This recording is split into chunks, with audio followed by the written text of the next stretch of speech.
What's this? My.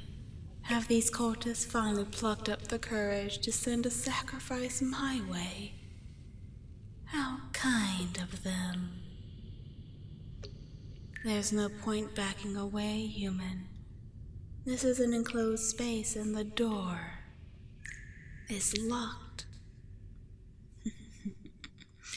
I must admit, I am impressed.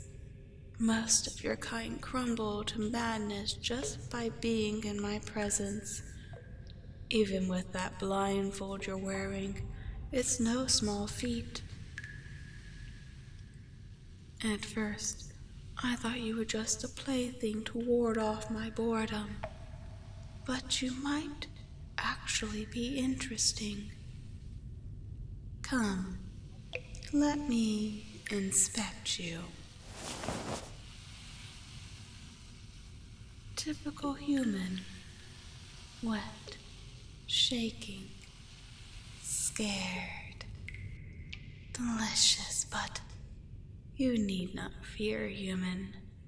For the moment, I reject you as a sacrifice.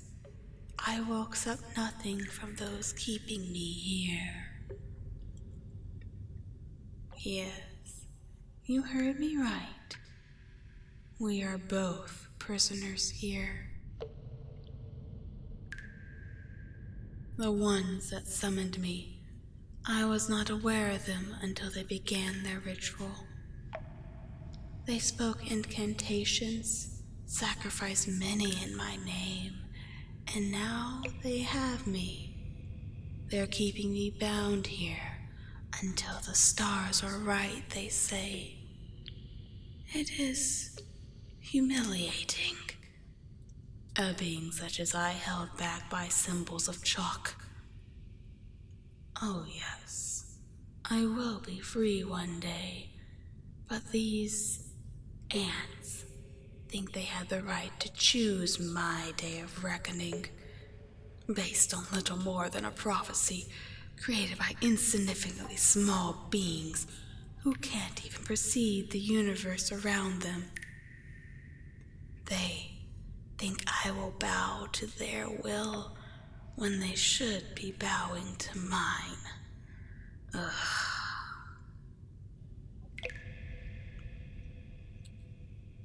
I am hungry, human. It is oh so tempting to peel back that blindfold and feast upon your mind.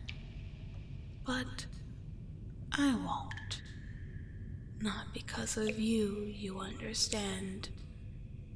Merely out of principle. The circle around me, it restrains my power, limits my glorious presence. Would that I could escape, but again, I cannot. So, I suppose we are stuck here, either until the stars are right, or you die of starvation, whichever comes first. And given the correct constellational sequence that's supposed to herald my return, according to this cult's scholars, isn't for another century. I doubt you will live to see it, human. Yes, I am powerful compared to you at least. A destroyer of worlds. That is what you're in the presence of. I do wonder about your mind. How much it is struggling to merely comprehend my voice. The stress you must be under is so tempting. But I won't. Again, I refuse. My name, unpronounceable by both your mind and tongue, merely hearing an attempted utterance of it would send you spiraling into madness.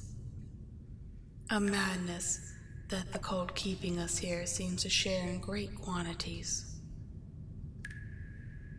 So strange to be kept here by such insignificant beings. Perhaps humbling, though in truth, this is not my full self. Merely an aspect of my mind, the merest fragment, while the rest of me still sleeps in one of the many great cities hidden from the rest of the world. Do you comprehend that, human? Someday I will awaken with the rest of my brethren, the priests of Azeroth and the elder gods. Your time on this earth is a mere blink to us. Do you understand?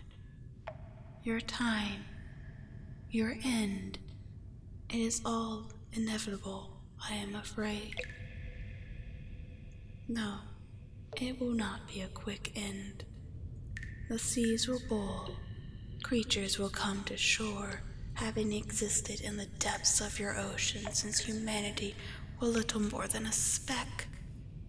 Then feast upon the land's denizens, and in a matter of hours, what took centuries to build will crumble and disappear as if it never existed. The world you know will be gone, all because the stars were right. Tell me, what would you give to escape it? To avoid the horrific fate the universe has bestowed upon your kind, your life, your mind, your very soul. Do as I say, and all you'll have to give is your obedience. Merely step toward me. The summoning circle binding me here. Use one of your appendages to disrupt it. Despite my vast power, I cannot do it myself. It must be an outside force. Yes, disrupting the circle will free me, and when I am free, I will repay the cultists that imprison me here in kind, though I'll be far less hospitable than they were to me. Their end, do not try to comprehend the horrors that await them. I fear it would shatter you in two. But fear not, tiny human, tiny, insignificant little human. In return for your obedience and aid, I will protect you. I will keep you safe. As the rest of the world burns upon my arrival, you will stand by my side as my slave, not as one of the Star Children, but as you are now, your mind protected by my power, with no one daring to touch what I have claimed. You shall live untold eternities, living to see the day when even death may die and beyond. The wonders of the universe will all be experienced at my side, leaving behind this desolate rock you call home. Dare I say, you may even see our Lord Azeroth finally awaken, bringing an end to our universe as streaming reality, that is, our only reality shatters. It will be a tremendous thing to witness, the final thing to witness, and you will do it at my side. How does that sound, human?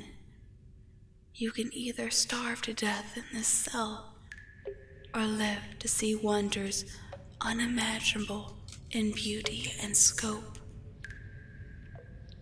Does this appeal to you? Yes.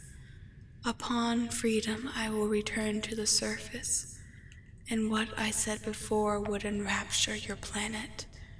My brethren would awaken and finally return to the stars after millennia. Their awakening will end all life on your world, but that is irrelevant, you understand. Irrelevant and inevitable. As inevitable as the stirrups fizzling out or the oceans drying up. And really, does it matter if it happens now or in the next century? It has to happen sometime, human. It has to happen to someone. It might as well be now.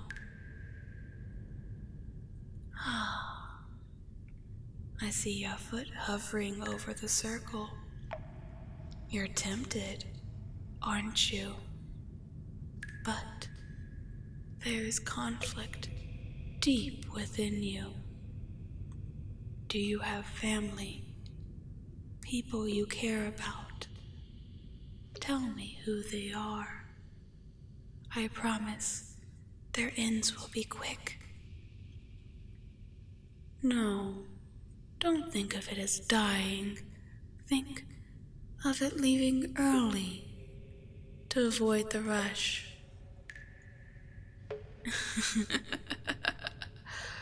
Your foot's still hovering.